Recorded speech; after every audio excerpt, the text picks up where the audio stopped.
Hey, everybody, welcome to the weekend edition of Sports Frenzy 2.0. We're taping here on the 15th of December, 2021. This will hit Saturday morning, the 18th, to get you through your weekend. That's what we do. That's why we do it. I'm the Maestro, Kevin Crane, flying solo this week. My brother from another mother, the Conquistador, Dave Hyde, has had a rough month here.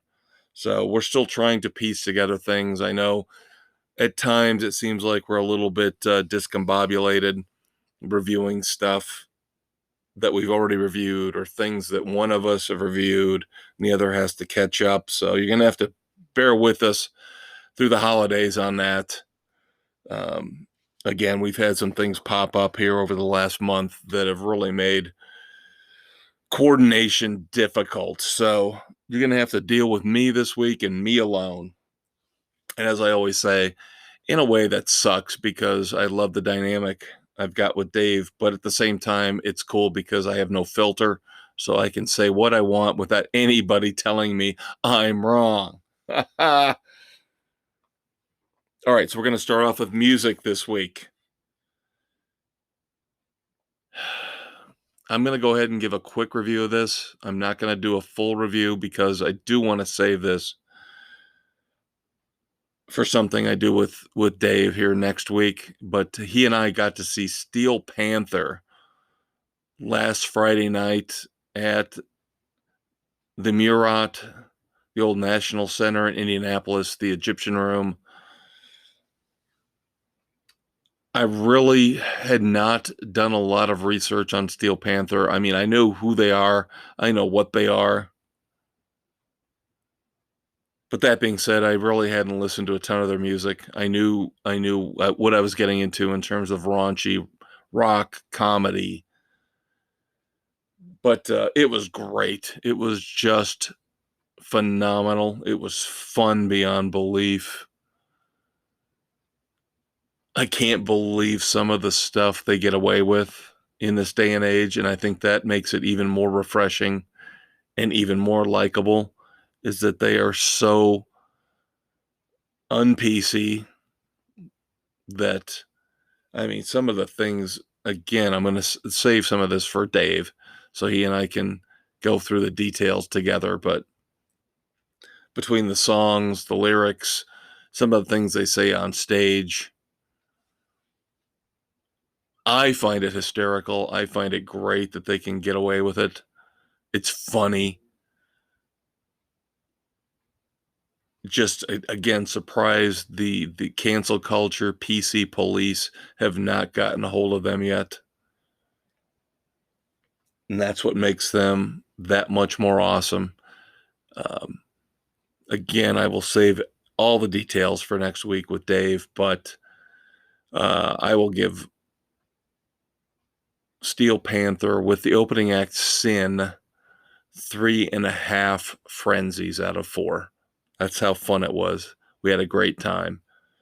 And if you're ever in Indianapolis, by the way, we spent about 3 hours in a place called World of Beer, which is about a block south of the Murat. Smaller place, but I love it. Check it out. Obviously, you can tell by the name, tons of beer on tap in bottles. I was drinking something called the Dude Abides all night. A little bit light, wasn't really heavy, but about a pitcher and a half of it. Pretty good. Pretty good. A little watery, but how am I not going to drink a beer called the Dude Abides? But we've been there before when we were going to a show at the Murat, so definitely a place to check out if you're ever in Indianapolis. And again, saving the details and the full breakdown on Steel Panther for my brother from another mother when Dave gets back next week. Couple song reviews. I will go ahead and do these. And again, as I've mentioned, we're off sequence. We've been off sequence here for the last month, ever since the holidays hit. So I'm going to go ahead and review these two songs. Dave will probably have his reviews next week. First off, the second release from Slash with Miles Kennedy and the Conspirators off of the upcoming album 4 is Fill My World. I'm not a huge fan of this song. I loved the first release, The River is Rising. This one is really generic to me. It almost it seems like a Creed song. And I know we're kind of a step or two removed from Creed in terms of Miles Kennedy plays for Alter Bridge. Alter Bridge, of course, 3/4 of them were Creed. So I'm just hoping that Miles Kennedy is not bringing those bad habits from Creed, what he's picked up from Mark Tremonti and the other guys, over to Slash and the Conspirators. But Fill My World just really didn't do it for me. It's not abysmally bad. Like I said, I give it 2 frenzies, but it's not strong enough to be the second release. If this is the second best song on the album, now I'm worried. One great song and now one very mediocre song. But of course, when it comes out, we will review it here on Sports Frenzy. Now, Dave is not a big Tears for Fears fan. I am more tolerant of them. I wouldn't say I'm a big fan, but I do like them. I do listen to their albums. Now, of course, it's been 17 years since they actually put out an album. We've got The Tipping Point coming out next year, 2022. Tears for Fears has already released the title track as the first single. And now the second song off of The Tipping Point is No Small Thing, which I like just as well as the first song. So far, as opposed to what I just reviewed with Slash and Miles Kennedy, whereas that second release disappointed me, this second release makes me still excited, looking forward to Tears for Fears, The Tipping Point. No Small Thing. Initially, listen to the lyrics. I initially was thinking they were about mortality. Again, the reason why they got back together again, Roland Orzabal and Kurt Smith, to make this album, the impetus was the death of Roland Orzabal's wife. So you figured there'd be a lot of songs about mortality, death, the afterlife. And initially, No Small Thing, the first minute or so, you get that impression. It's kind of downbeat. The first few lines are very ominous, referencing the Candyman, which almost sounds like Roland Orzabal's way of referring to the Grim Reaper. But then the song turns, it ends up being more about freedom, how freedom is no small thing. But it doesn't come off as jingoistic. It's not Born in the USA 2.0. It's more subtle than that. It's a very well done song. So again, 2 songs in on The Tipping Point. I am very happy and enthusiastic about what's to come from Tears for Fears on this new album. In rock and roll news outside of that, Metallica. By the time this hits, unfortunately, you will probably missed the first night of the live stream Metallica will be doing 2 nights of 40th anniversary shows on Amazon Prime live from San Francisco. The first one's going to hit at midnight, December the 17th, Eastern Time. Now, the second one you should be able to catch, which would be December the 19th at midnight. And again, because they're doing this based on Pacific time, when I say midnight, I'm talking about Friday night, midnight, and Sunday night, midnight. So for us in the Eastern time zone, at least. Otherwise, do the math, figure it out for yourself. So we should be able to catch here on the weekend edition. Make sure you check out the second one, Sunday night at midnight Eastern time, 9 p.m. Pacific on the 19th. Metallica's 40th anniversary shows from San Francisco live on Amazon Prime. Now, Gene Simmons is packing up all of his Kiss memorabilia and shipping it off to Vegas to create a Kiss museum at the Rio Hotel in Vegas. It will open in March of 2022. Supposedly, they've already got a miniature golf course. They've got a whole bunch of other Kiss-themed stuff. I want to say they call it Kisstopia, which is cool. I'm not flying out to Vegas just for that, but it would definitely be a cool place to visit if I was out there for other reasons, other business, and other purposes.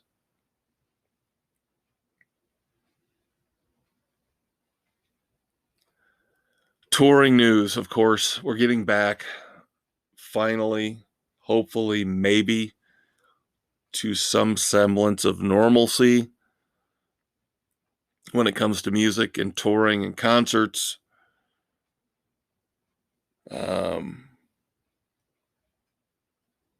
We've got a local place here about an hour and a half out from where we live, the Conquistador and I, where we go see concerts, standing room only, general admission stuff. Holds 2,000-3,000 people.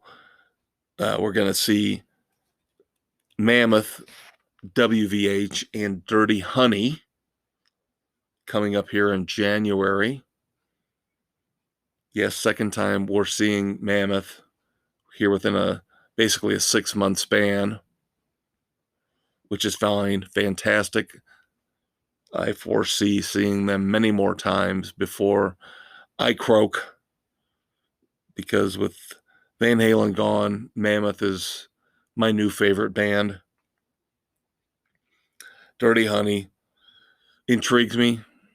Again, 2 young bands trying to keep the spirit of rock and roll alive. So, again, don't usually go see concerts in the middle of winter up here in the Midwest, northern Midwest. But we're going to gamble, and we're going to try to go see a January concert here. Hopefully the weather will cooperate. Again, it's about an hour and a half drive, so we'll see. I've already lost a couple concerts to COVID. Would hate to lose another one to weather, but sometimes you got to take that gamble. You got to take that risk. Now, the same place that we're going to see Mammoth, WVH, and Dirty Honey, we just found out today, is going to be hosting a kick-ass throwback 80s style triple bill. Now, this is happening in July, so this one won't be an issue as far as weather or any kind of driving impediments. But this show features Tom Kiefer and his band. Of course, Tom Kiefer was the lead singer of Cinderella.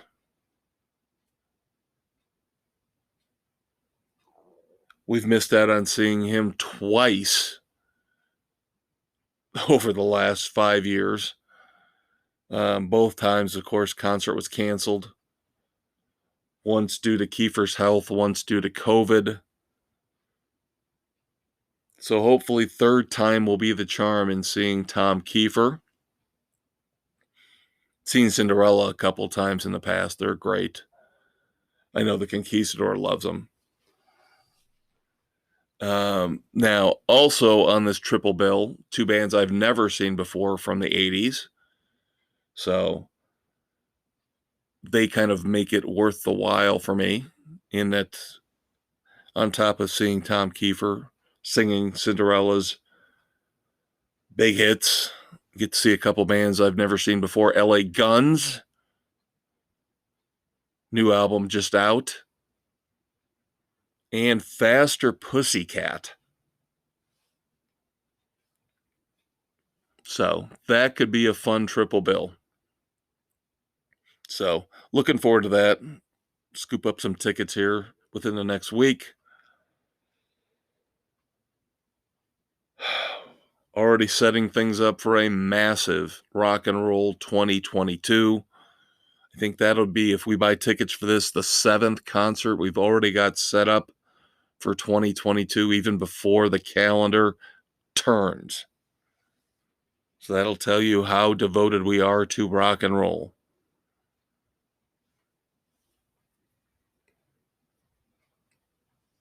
John Mellencamp just announced his new album, Strictly a One-Eyed Jack, will be coming out January 21st of 2022.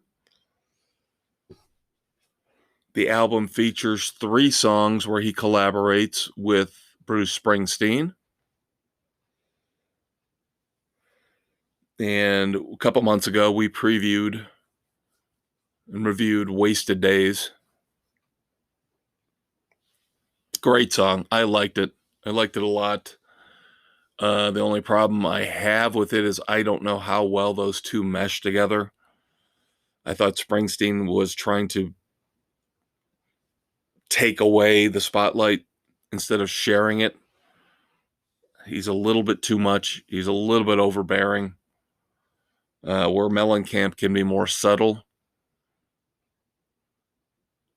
But Mellencamp seems to be in that phase of his life where he's just adoring Bruce Springsteen. He keeps calling him his big brother, and that's fine. I get it, but we're so far along. Yes, Springsteen is the bigger of the two, but I don't know if I would say he's necessarily a big brother. They're pretty close to being equals in my eyes. Pretty close to being peers. So I wish John would give himself a little more credit when it comes to Springsteen. Now, Mellencamp has never been one to shy away from talking about how awesome he is.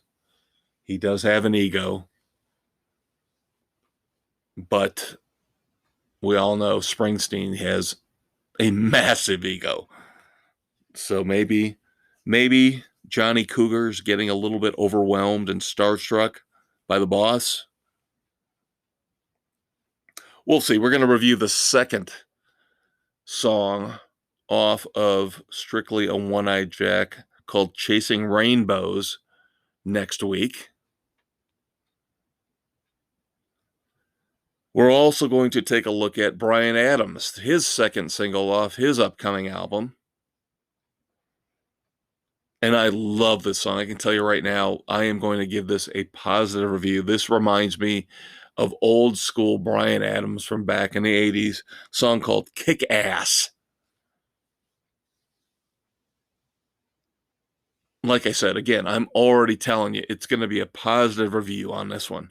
I've listened to it a couple times. Need to listen to it a couple more times, but it's just great, old school, fun rock and roll.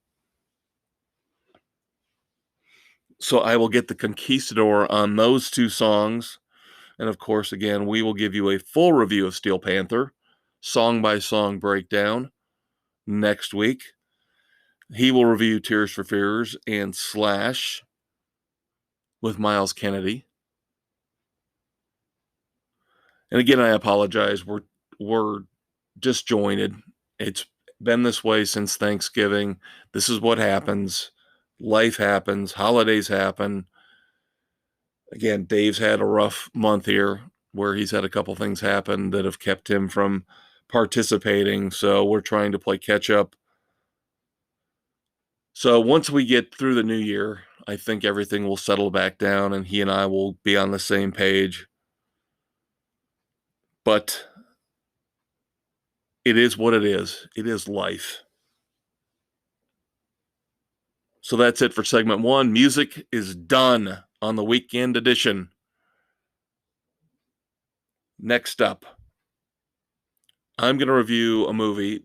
Dave's going to throw his 2 cents in on this next week, but talking to him earlier today, he did not sound like he was overly enthusiastic about finishing this movie, let alone reviewing it. So I will give you my full breakdown. I will take up almost all of the 30 minutes allotted for segment 2 for movies, reviewing The Power of the Dog, which is getting unbelievable accolades, award nominations. We'll also go through the Golden Globe nominees. But I need time to review this movie because while I'm probably not going to give it a positive review, there are so many things about this movie that are interesting that make me like movies, even pretentious award season movies like this. And then, of course, things that make me hate pretentious award season movies like this. So stay tuned. Quick promo coming up, and then I will be back with my review of Jane Campion's The Power of the Dog.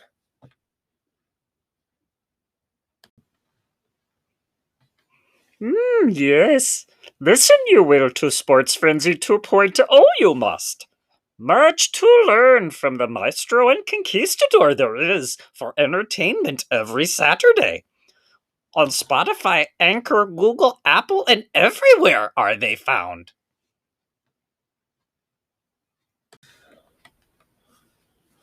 Hey, everybody, welcome back to the weekend edition of Sports Frenzy 2.0, taping here on the 15th of December. This will hit Saturday morning, the 18th. I'm the Maestro, Kevin Crane, flying solo this week. Glad to have you aboard, especially for this review, because I feel like this is one where I am happy I'm doing this on my own.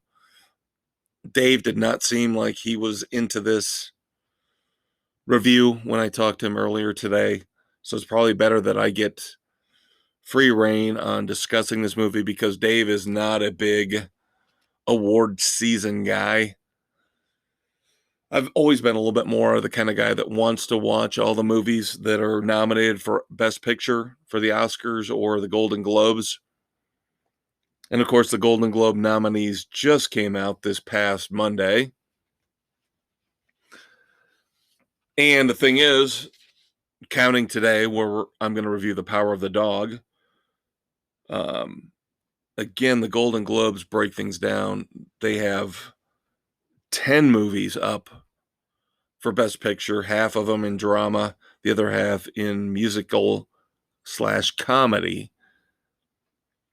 So as far as drama goes, Dave and I technically will have reviewed 2 of the 5 already. We've already talked about Dune.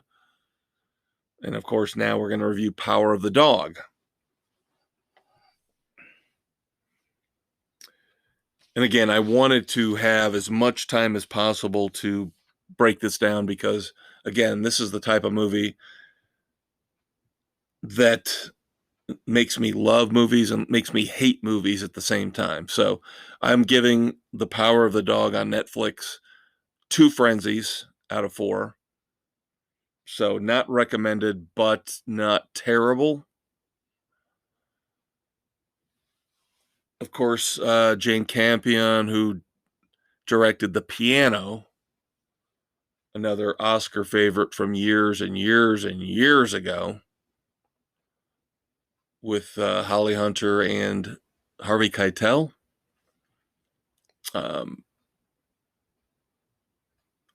again, the dynamic here seems to be similar. There's underlying sexual tension, but you don't know where it's going to go, what path it's going to go down. On the surface, it's a Western, but it's not a Western. It just takes place in a Western setting in the early 1900s. Benedict Cumberbatch and Jesse Plemons play brothers Phil and George. It's pretty evident early on that Cumberbatch's Phil is a scumbag. He's not a good guy. But the reasons why are never directly addressed, but you can figure it out. And again, this is one of those things where it makes me like this movie, where you are expected to be somewhat intelligent and figure things out on your own. So you have to take the clues that are given to you.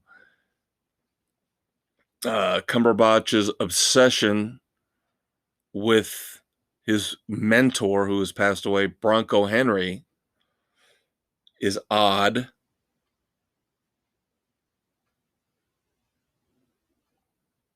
And Plemons, as his brother George, immediately tries to distance himself from the memory of this guy. You can tell it, where early on, and again, I'm not going to spoil anything for you. I will try to dance around anything that will give the plot away. I don't want to do that. I hate when people do that. But early, we're talking within the first 10 minutes, you can tell that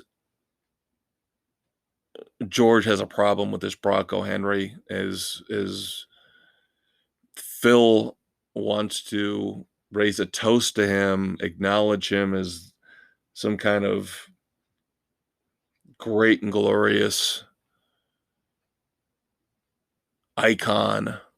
You can tell that George wants nothing to do with it. Now, Plemons isn't getting nearly the accolades that Cumberbatch and Kirsten Dunst and Cody Smith McPhee are. And I can understand it, because Plemons plays George in a very robotic type way.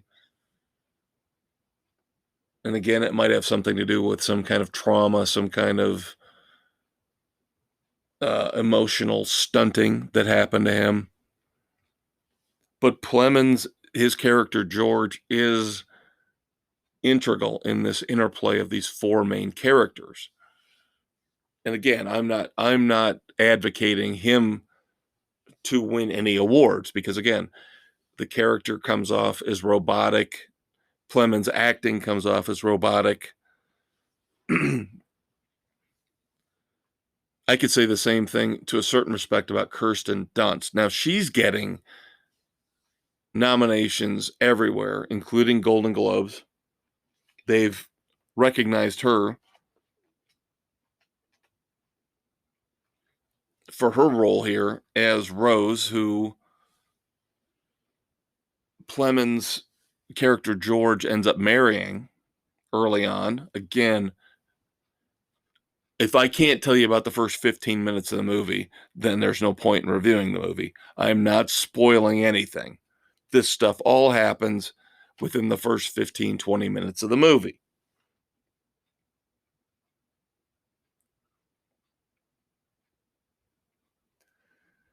But that being said,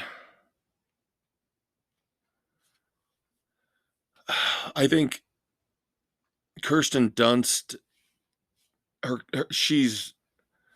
performance is so overwrought. She is so over the top in many ways. And if you watch the movie, you might not understand what I'm saying. I'm not talking about like a Broadway theatrical gesticulation over the top, but she's just, again, another damaged, traumatized character, which is what this movie is filled with. I just didn't understand the motivation, why she acted the way she did. It's really the power of the dog. And again, this is why I wanted a full segment to talk about this on my own, because the power of the dog is frustrating, maddening, because it is so close to being a really great movie and it fails, but you can just see it in there. You can see it in the performance of Benedict Cumberbatch and Cody Smith-McPhee. Those two definitely worthy of the accolades they're getting. And if you don't remember Cody Smith-McPhee, drove me crazy trying to figure out where I knew him from. He played Nightcrawler in the latest versions of the X-Men in the First Class movies. Apocalypse, First Class, obviously, Days of Future Past.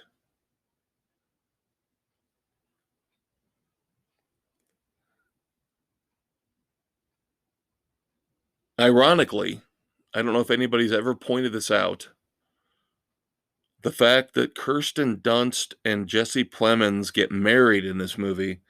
If anybody saw season 2 of Fargo on FX,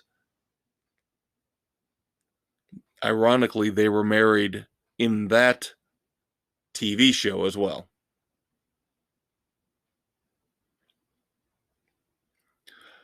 But Benedict Cumberbatch is the focus of this movie.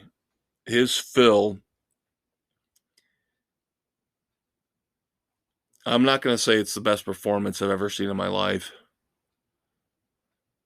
And the script is at times a little too much for me in terms of the mannered way some of these people act.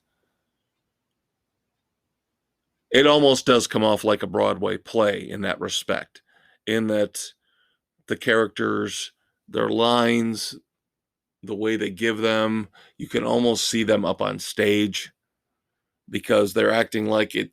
They're not letting the fact that it's a movie influence their performances. There's a difference between stage acting and film acting.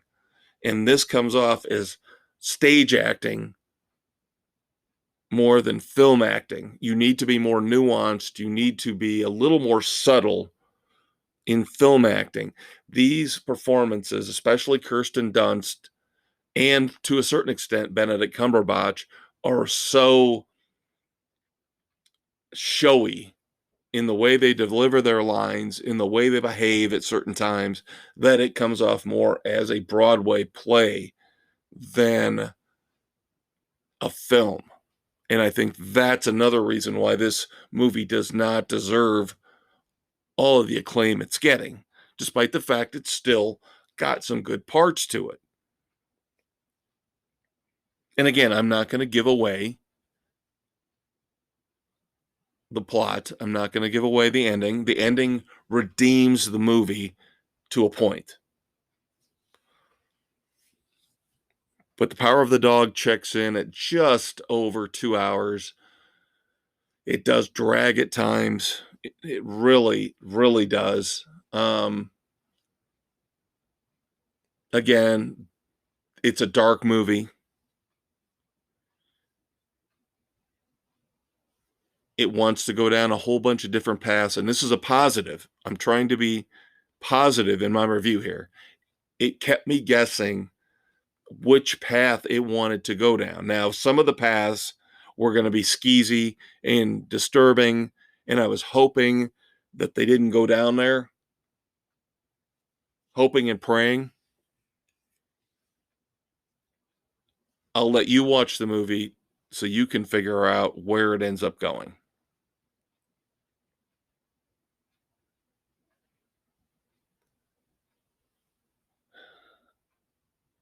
I know I gave Dune the same rating. I gave Dune two frenzies. Two different movies completely. Dune, I gave two frenzies to because it was visually stunning.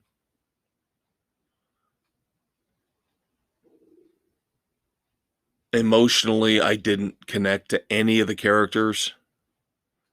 I really didn't care about any of the characters. Timothée Chalamet could care less. He is just not a young actor I really care about. I like Cody Smith McPhee better here as a young actor in The Power of the Dog. But again, we're talking about a sci-fi epic versus a emotional, almost, I don't want to say family drama, but it's close, set in the early 1900s West. So it's kind of hard to, it's apples and oranges, but if I had to choose between the two, um, which one I would rather, of course, the limited amount of movies I've watched here in award season so far, I would prefer The Power of the Dog to win. Um, because again, there is something there that I think they missed. I don't think they did as well as they could have, as properly as they could have, but it was close. It's very close to being a great movie, but it fails in the end. Final thoughts before I move on. I would like to see Benedict Cumberbatch win Best Actor for this movie. Again, even though it comes off like a stage play with some of the deliveries of the lines and some of the way things, like I said, Kirsten Dunst, I mean, she's acting like she's on Broadway. It's all just over the top. Benedict Cumberbatch, his character is the linchpin of the movie, and for the most part, he does an unbelievable job of portraying Phil as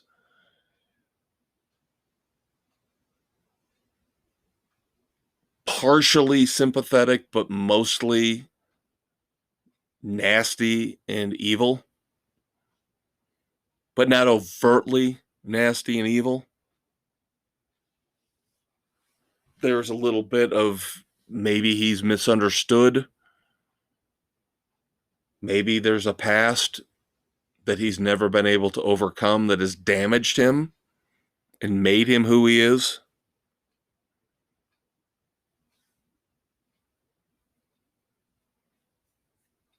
So if that's the one thing that I can agree with the critics on, it's that Cumberbatch, as great of an actor as he is, this should be the one role where maybe he gets to take home the trophy, to take home the gold. And I'd be fine with it.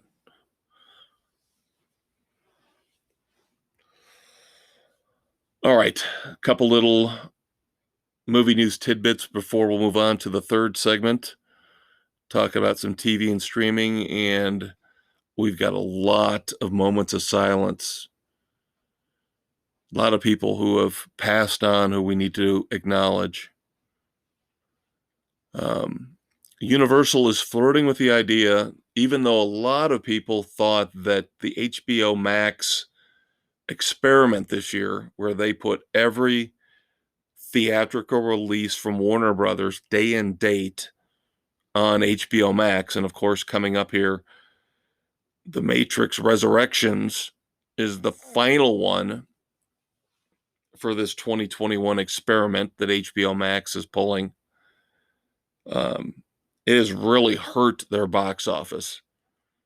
But again, has it brought in a ton of people to subscribe to HBO Max? Or are they getting the money that way? The Matrix will be the final experiment for Warner Brothers on this. Of course, Godzilla versus Kong was really the only one that really broke out, made $100 million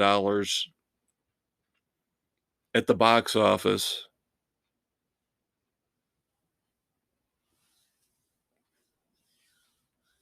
Plus I'm sure brought in a ton of people to HBO Max. I'm one of them. I did have HBO Max for a long time so I could get these movies and watch them. I got rid of it here at the beginning of November because I really didn't care about King Richard. I might jump back in to watch The Matrix 4.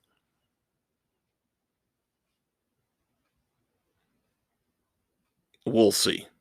But now Universal is looking at trying to do something similar, and that they're going to shorten the window to 45 days possibly for their 2022 theatrical releases, and they might move a lot of them after 45 days of release in theaters directly to Peacock.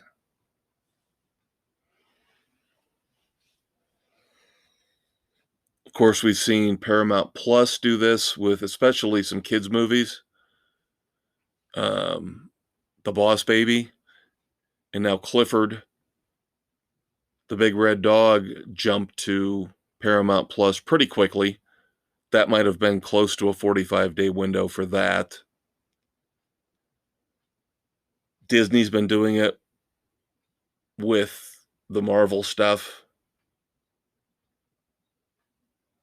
Little bit more than 45-day window. Eternals has just been announced.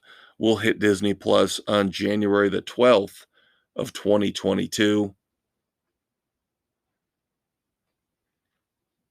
That's going to end up being roughly an 8-week window from theatrical release to hitting Disney Plus. So we'll see how this all shakes out. It's tough for the consumer. I don't like it. All these companies now are just trying to gouge us all for more and more money. I just wish they would get rid of cable TV altogether. And you would just be able to pick and choose between the companies that you want to watch. And we'll get into some more of this here coming up in our next segment with the TV and streaming news of the week, because it's personally affecting me possibly this week. Us cord cutters always seem to be the ones to suffer because we're trying to make ends meet. We're trying to save money where we can. And somehow it always ends up biting us in the ass. The people that will shell out the money for Comcast, for their equipment, for their overrated services, everything works out for them. But those of us who are trying to just watch the bare minimum of what we want always end up getting it in the poop hole. And I'm frankly tired of it. I'm about 4 years into the streaming stuff, 4 or 5 years, and I'm sick of it. I've gone through PlayStation View. Now I'm on YouTube TV. You already have to pay, if you're a streamer like me, a cord cutter, you already have to pay for top level internet to make sure you can stream all this stuff. And then now on top of it, you're having carriage wars. And it's frustrating beyond belief. So anyway, I went off on one of my famous tangents. I will bring it back to you in the next segment. We'll continue to elaborate on this and discuss the carriage wars, YouTube TV versus Disney. We'll talk about some streaming news along with moments of silence. And I do have one dumbass of the week. So stay tuned, kids. We'll be right back. Stuck in a no-win situation? Wife being held captive while your feet bleed?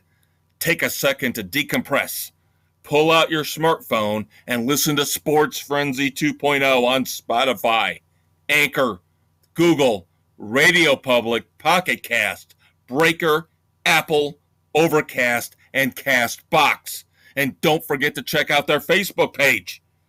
The Maestro and the Conquistador will take your mind off your dire predicament and give you the best non-PC sports commentary you'll find anywhere. And once you compose your exit strategy and take down some German terrorists, you'll want to yell, "Yippee-ki-yay, Sports Frenzy 2.0!" Hey everybody, welcome back. We're going to wrap up the weekend edition for you here on Sports Frenzy 2.0. I'm the Maestro, Kevin Crane, taping here on the 15th of December, 2021. This will hit just in time for your weekend on Saturday morning, the 18th of December, 2021. Gonna pick up some miscellaneous threads, odds, and ends here on TV and streaming. And then we will move on to our moments of silence and one dumbass. As award season starts kicking in, of course, you will find my disdain for these awards for movies, especially every year that passes, gets more and more intense. My hatred for the idiocy, for the political correctness that's pushed into our collective faces instead of actually awarding greatness in movies. We're awarding political correctness and namby-pamby causes, not awarding creativity. But we'll get to that in a minute. Couple little news tidbits.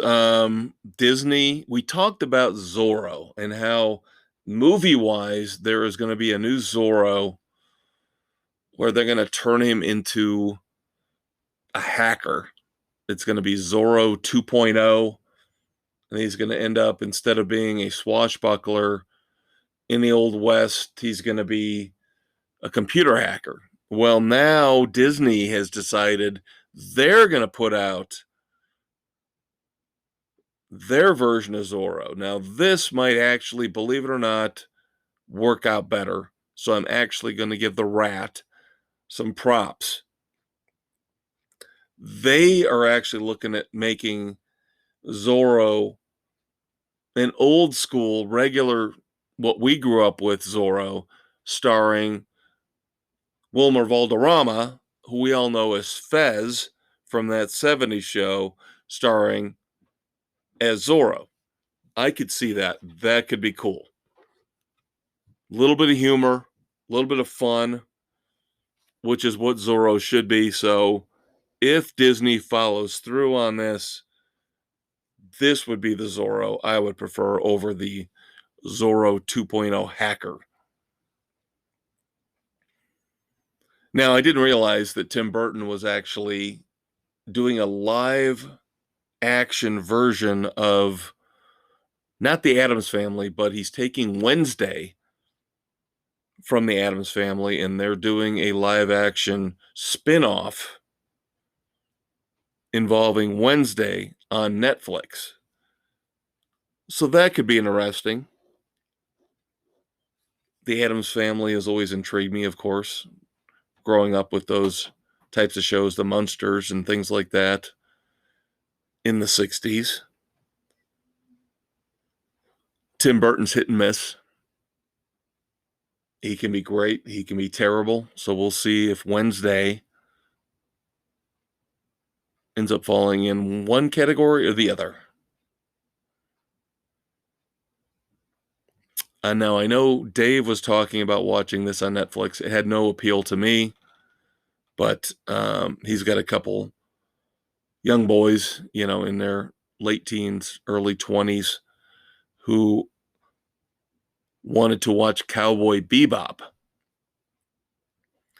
Well, you better watch the first season because that's all you're getting. The much ballyhooed adaptation of Cowboy Bebop on Netflix was canceled quickly after the first season hit. Within 3 weeks, Netflix decided we will not proceed with a second season. So, kind of shocked by that, even though it's not my cup of tea. Now, what is my cup of tea? I love the first season on Sci-Fi of Resident Alien with Alan Tudyk. It's based on the graphic novel. It was extremely well done by Sci-Fi. So season 2 starts next month, January the 26th, 2022 on Sci-Fi. Look for season 2 of Resident Alien. If you have not watched season 1, catch up as quickly as you can. The show is funny. It's well done, well written, highly recommended. Now, as I mentioned, there is wars, carriage wars, cutting the cord wars, whatever you want to call them. We can never get away from this because all these companies, all they care about is greed, greed, greed, money, money, money. How can I screw everybody for the most possible amount of cash I can? So now the latest dispute is between YouTube TV and Disney. And of course, that affects me because I am a cord cutter. So I have been living with YouTube TV for the last 2-3 years, and I love it. I really do. No equipment necessary, of course. You just got to have a good cable connection, good internet connection. You get a DVR. You get to keep anything on your DVR for, I believe, 8 months, maybe 9 months before it goes away, which if you haven't watched something by 9 months, you probably weren't going to watch it anyway. So I am a big YouTube TV proponent. But of course, now they've got issues with Disney. So by the time this hits, it will either be resolved or I will be a very sad, sad human being because by the end of the day on the 17th of December, if they have not resolved their issues, I will lose all of the ESPN channels, all of the Fox channels, FX, all the Disney channels. And this has happened before. And I'm sure it will get resolved because I think if they don't resolve it, YouTube TV will collapse. Because there's too many channels under the Disney umbrella that people want to watch, especially people who like sports, and you're coinciding this dispute, this deadline for this dispute with the start of the college football bowl season. So Disney's pretty much got YouTube TV where they want them.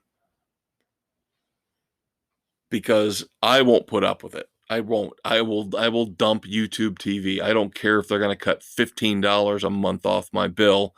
You're not worth it if I lose all the ESPN channels, Fox, FX, FXX. It's not worth it. Those are channels that I turn to for a large part of the programming that I enjoy. So probably what's going to happen is they'll end up making some kind of an agreement, some kind of a peace accord, and I'll end up having to pay $5 more a month. Okay. I won't be happy, but I'll deal with it. But I get tired of this cat and mouse, the stare down game between these companies. And I know I'm not the only one. I know there's people out in New York who are having issues trying to get their sports situations figured out between all the different companies they have to deal with to watch the hockey, to watch the baseball, to watch the basketball out in New York. It just gets to be too goddamn much. And this is why I said in the last segment, just splinter it all off. Okay, I'll pay this for ESPN. I've got the app. I'll pay this for Fox. I got the app. In the end, I'll live with it if it's the same amount of money. If I have to jump from app to app to app to app, I prefer YouTube TV where it's all in the same app. But I just get tired of this fighting and these carriage wars. It's just disgusting. Nobody ever cares about the customer. The customer matters the least in this whole deal.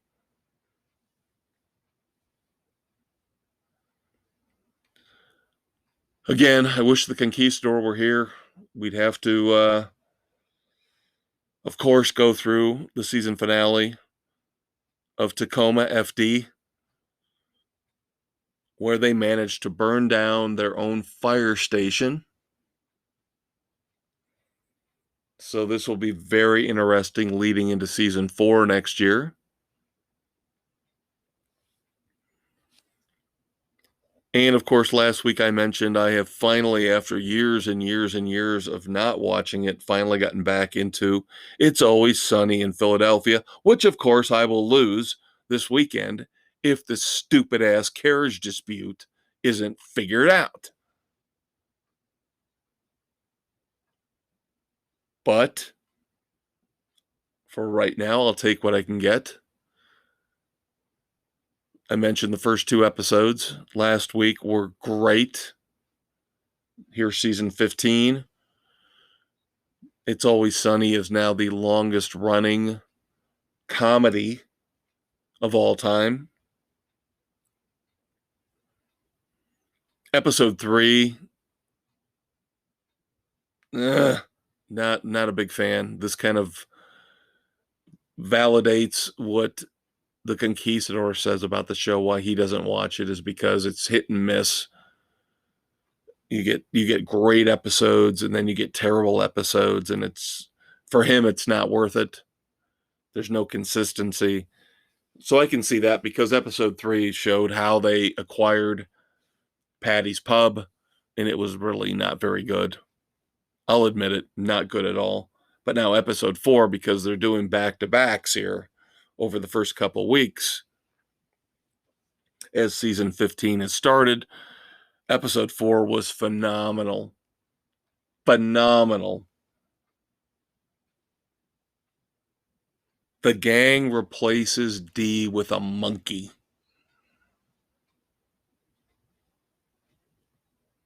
So now, anytime I go into a bar, I will ask for a monkey beer. You have to watch the show to figure that out.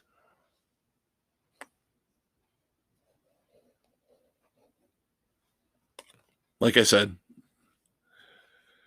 I'll have a couple more episodes, hopefully, to review for you before the whole YouTube TV Disney thing implodes, and so tired of it. So sick of the fact the customer has no power.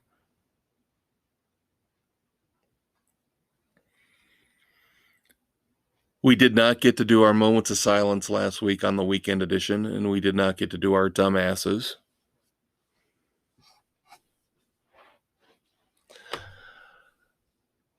Moments of silence, we're going to take a while here. We're going to probably take up most of this segment to wrap things up. First off, Eddie Mecca passed away. A lot of you are like, who's Eddie Mecca? Why should I care? Anybody my age, the Conquistador's age, who watched Laverne and Shirley knows who Eddie Mecca is. Eddie Mecca was Carmine Ragusa.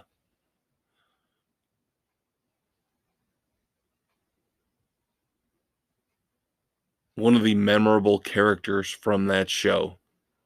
obviously along with Laverne and Shirley, Lenny Squiggy. But Carmine Ragusa was one of those background characters that was an all-time great for those of us who grew up watching Happy Days and Laverne and Shirley. And to hear that he passed away, Eddie Mecca, of course, portrayed him. Just another one of those, kind of those dings, one of those shots to your memories, to your heart, reminiscing about the old days. And again, you got to remember, life is fleeting. You are not immortal. When you see people like this that you grew up with in TV shows, in movies, in music pass away, take it for what it is. Take the memories of that person, those people,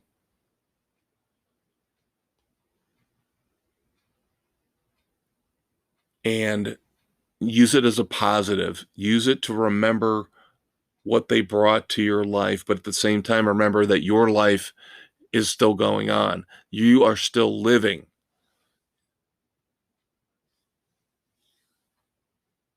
Don't dwell in the past.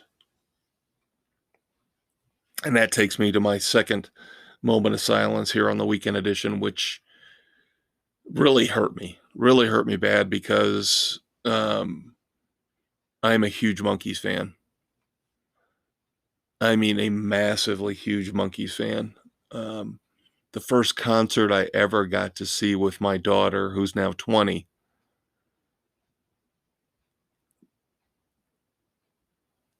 was with the Monkees. Now, we didn't get to see the original four. I don't know anybody who got to see the original four. We got to see Mickey, Peter, and Davy. And of course, a year later, Davy passed on. And of course, Peter's passed on, and now Mike Nesmith has passed on. So now there's only Mickey Dolenz left of the Monkees. And I love the TV show so much. I watched the reruns growing up. But the music was phenomenal. I don't care if they didn't play their own instruments at first. I don't care if they were a made-for-TV construct. I don't care. They were fun. They were engaging. Their personalities were remarkable.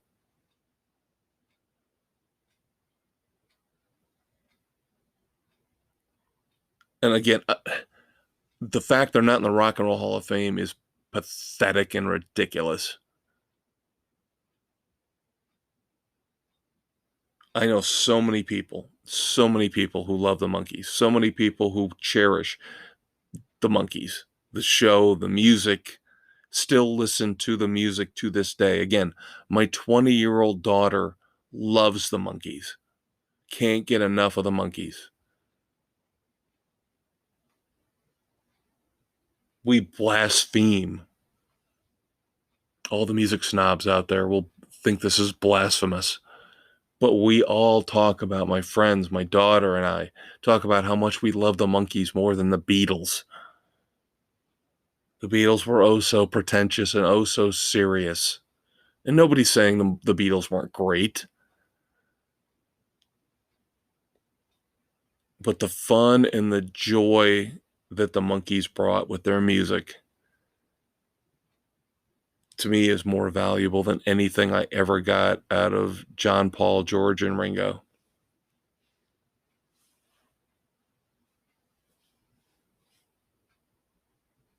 I listen to the Monkees 10 times more today than I listen to the Beatles.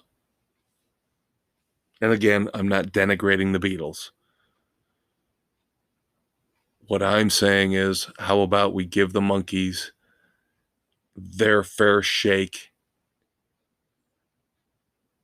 their fair place in the pantheon of rock and roll? they're better than what they get credit for. Rest in peace, Michael Nesmith.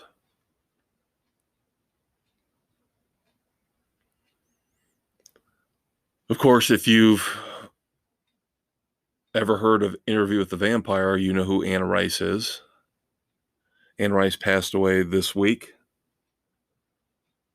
The vampire Lestat.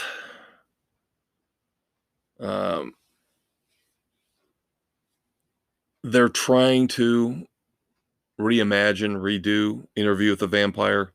A lot of people are probably, especially Anne Rice fans, happy with that. I did like the Brad Pitt, Tom Cruise movie. I thought it was good. But now I never really read a lot of Anne Rice books, and I didn't get into the whole legacy legend of Lestat. So there are people out there that are much more knowledgeable about this, much more opinionated about this than I could ever be. But I do acknowledge Anne Rice's place in pop culture as one of the more popular writers of the last 30 years.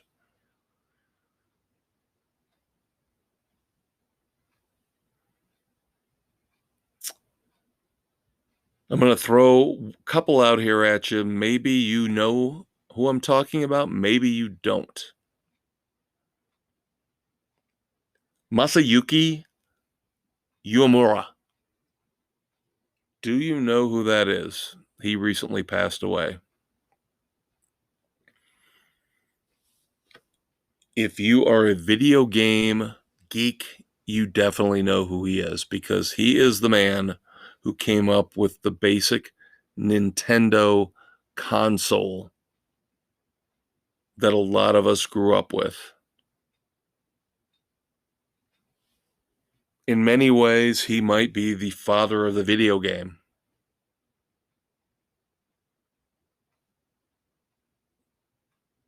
Now, of course, now it's all PlayStation, Xbox, in terms of home consoles. Nintendo is still out there, you know. You got the Nintendo Switch. But Masayuki Uemura was the guy that came up with the original Nintendo Donkey Kong Mario Brothers console.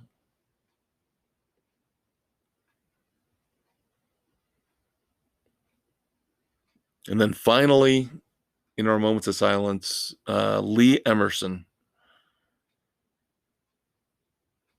Lee Emerson is most well known. He was in, I think, the 5-man Electrical Band.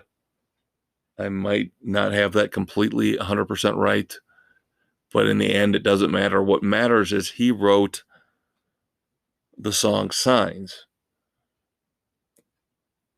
And of course, Signs was a big hit with his original band, but then, of course, maybe even a bigger hit with Tesla in the 80s.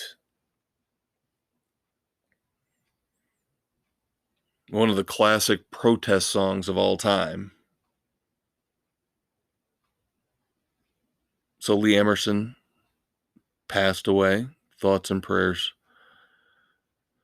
to his family and friends. So finally, as always, we have to do our 180, as we like to call it.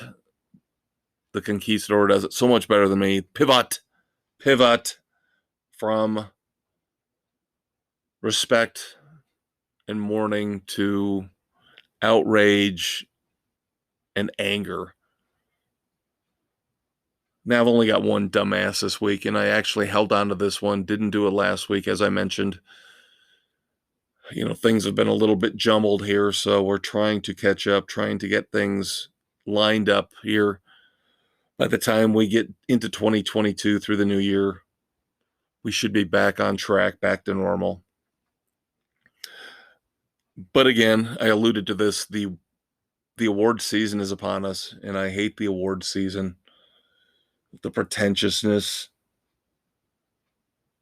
I reviewed Power of the Dog, already an awards favorite, a critic's darling, which I've already said was okay, potential to be good, potential to be great, unrealized. And that actually probably puts it ahead of most of the crap that will end up being released here late in 2021, early in 2022 to make it under the deadline so that it can make the cut for the Oscars.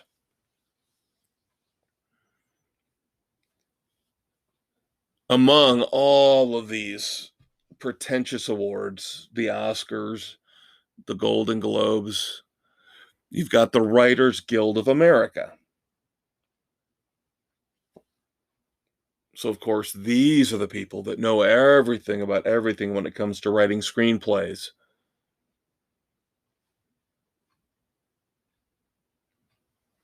Well, not only are they getting ready to set up their awards for 2021, they decided to put out a list of what they considered the best screenplays of the 21st century. So basically, the last 21 years of movies, the Writers Guild decided to tell us all which screenplays were exemplary in which movies in terms of scripts we should be fawning over. And of course, they had to pick as their number one a movie I despise with a holy hell passion beyond belief. And no, it's not Nomadland. Because you guys know I've been railing on Nomadland for the last year since that won the Oscar for Best Picture. And how much I hate Nomadland. But they figured out a way to find a movie that I hated even more than Nomadland.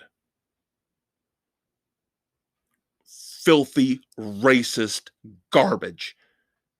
And I cannot believe to this day nobody calls this movie out as what it is: filthy, racist garbage.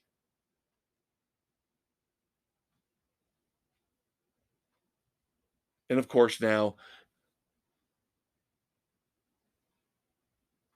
we've seen this movie go on to make $180, $190 million domestically when it was released. And nobody calls it out again for what it is.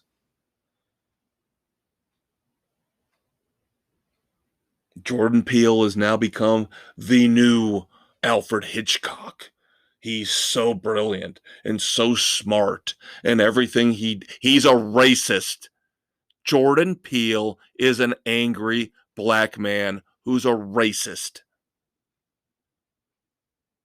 And Get Out, the movie I'm referring to that won or was named the greatest screenplay of the 21st century, is a racist piece of crap. I can't believe I wasted 2 hours of my life watching that garbage.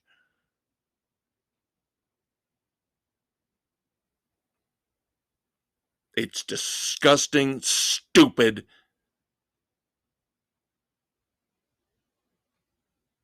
I watched Us. Us wasn't bad.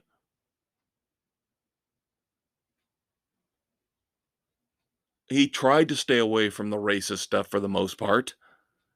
But Get Out is so disgusting. This is a perfect example, this movie, this screenplay, of why we are as a country where we are today. Is because you let filth like this out in the theaters and you act like it's wonderful and great. It's it's dividing us. It's divisive. It's garbage.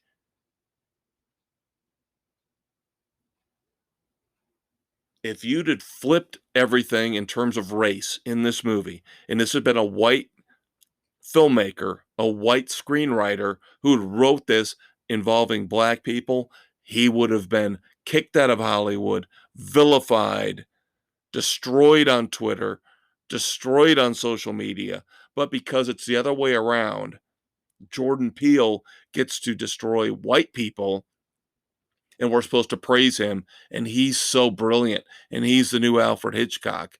Jordan Peele's an ass. He's an ass. And you people need to get over the fact that he's not that great of a filmmaker. Give him another 2 or 3 movies, and you'll forget him because he's not that good. That's my dumbass of the week. And we're done with the weekend edition. I hope you enjoyed it. I'm sorry we had to go negative at the end, but it's Sports Frenzy. We call it like we see it. Check us out next week. We'll get you ready for Christmas. We love you, kids. See you next week.